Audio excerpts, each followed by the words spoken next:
Circle overnight. The lights filled up the skies. People didn't even need a telescope to see the bright white, green, and even pink auroras. The aurora borealis are a result of a collision between electrically charged particles from the sun that enter the Earth's atmosphere. Sine?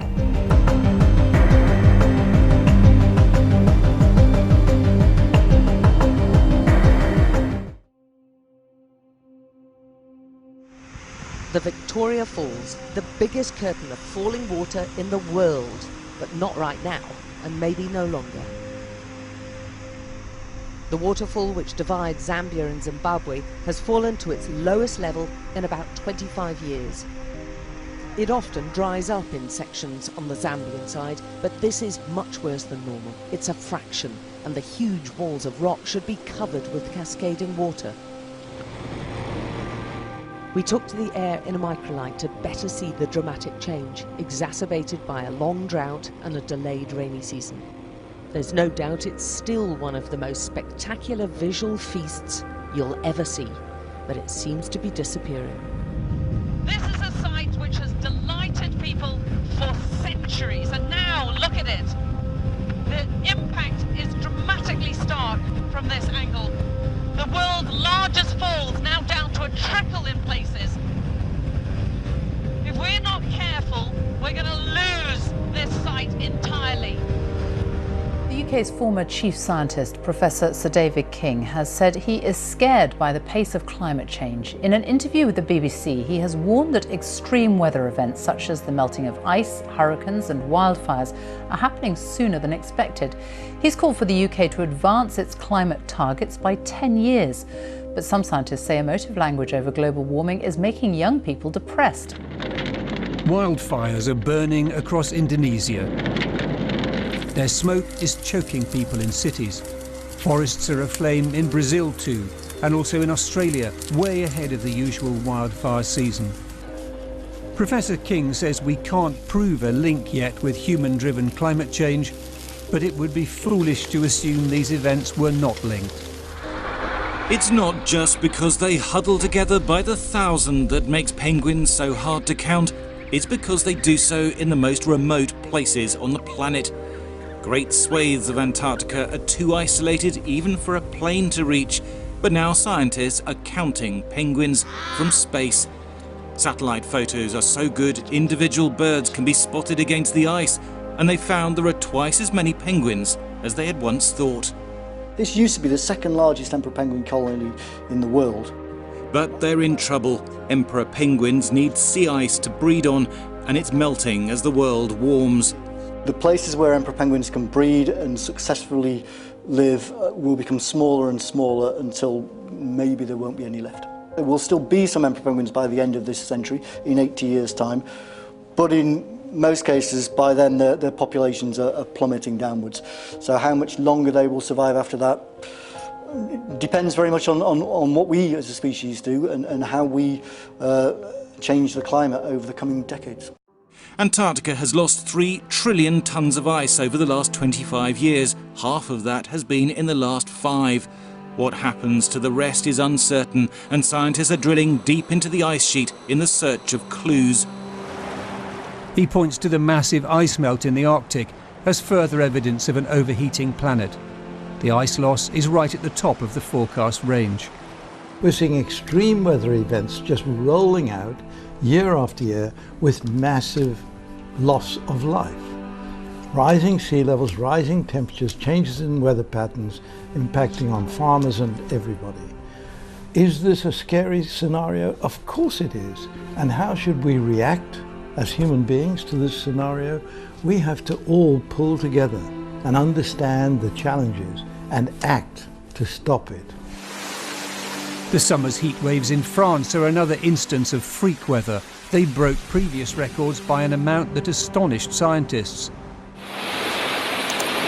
Then there was Hurricane Dorian, ambling along at just 2 miles an hour instead of the usual 10 to 15 miles an hour and dumping water along the way. Was this devastation definitely caused by climate change? That's not proven, but other scientists are also worried.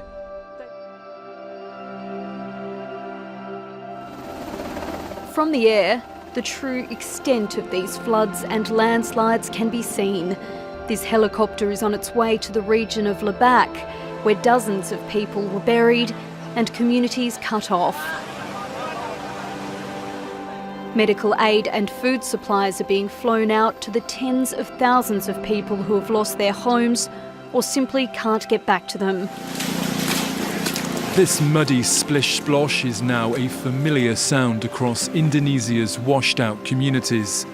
After the worst flooding in 6 years hit the Greater Jakarta area earlier this week, the water levels have now started to recede. And things are being put back the right way up and back in their proper place.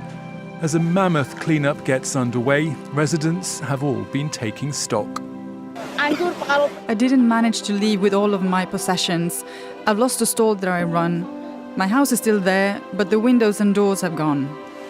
Here in Labac, rescue teams have been using a dinghy and a length of rope to pull stranded residents to safety. Around a dozen locals in total are still unaccounted for after the record levels of rain hit the region on New Year's Eve and in the days that followed. Have unleashed the biggest flash floods in the region in a decade. Rescuers are finding more bodies and emergency shelters are filling up. In the capital Jakarta, this sports hall has been turned into a temporary home, but it can only hold a few hundred people. At least 170,000 across the city need shelter. Mereka terlihat murung sekali di sini, terus children here looked very sad when they arrived. They're traumatized seeing the floods and their parents panicking. In areas people can return to, a cleanup is underway, but it's a major challenge. Entire suburbs are submerged. Some places are 19 feet underwater. With more rain on the way, the government has begun seeding clouds, the process of pumping certain chemicals into the air in an attempt to prevent rain across flood-affected areas.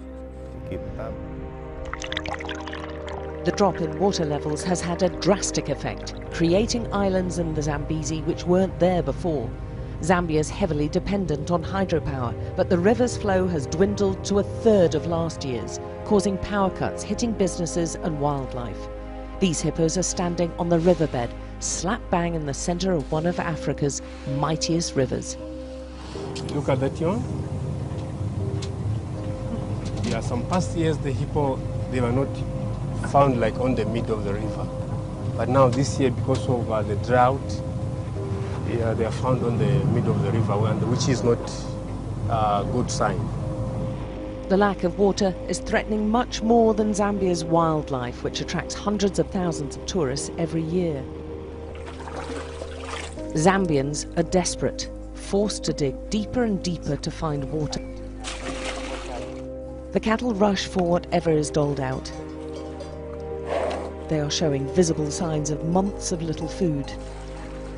Their owners will drink water from the same source and cook and bathe and clean with it. Children have many difficult diseases of bilharzia. Yes. Because of the bad water? Because of the bad water and the stomach. The country's president blames all this on climate change and had a dig at the doubters, which include the US president when he spoke exclusively to Sky.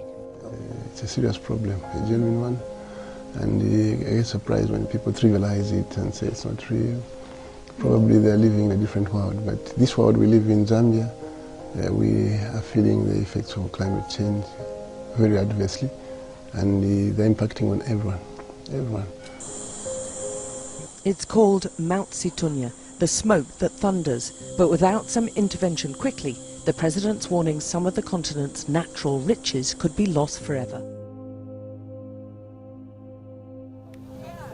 In the mining town of Kolwezi, the desperate and poor are looking for cobalt. It's a vital component in batteries, used in goods ranging from electric cars to phones and laptops. More than half of the world's cobalt is produced in the Democratic Republic of Congo. Tens of thousands of children are estimated to be used to dig for the toxic metal without protective clothing. They are here with their parents, who say the whole family has to work to survive. We are here because we are suffering. We have nothing to eat. The foreign mining companies won't give us jobs. They are getting rich from our main roads, but we stay poor. In a legal complaint, the non-profit organization International Rights Advocates accuses some of the world's largest tech companies of being involved in a system of forced child labor in DR Congo. The group says some children have died mining cobalt and others have been seriously injured. Many are physically and sexually abused. Vous verrez que réellement les enfants sont violés ici sur Terre. Young girls are raped daily. It's hard to give exact number, but we know it happens a lot. You can tell they have been abused by the change in their behavior. Poverty at home forces them to come here. Some aren't even 14 years old and already have children. Doctors say the number of people getting sick is disturbing. We have many young boys and girls coming into us. Sometimes it's injuries from when the mines collapse. Sometimes it's sexually transmitted diseases. People don't wear protective clothing. So in women, we see birth defects and miscarriages from exposure to the metal. Human rights workers say a lack of political will is partly to blame. Pour cette situation, c'est d'abord au niveau du pays. There is a lack of leadership. Foreign companies get away with a lot of things. Sometimes they treat local communities unfairly. They get away with it because of corruption in this country. If this changes, then our people will benefit from the resources.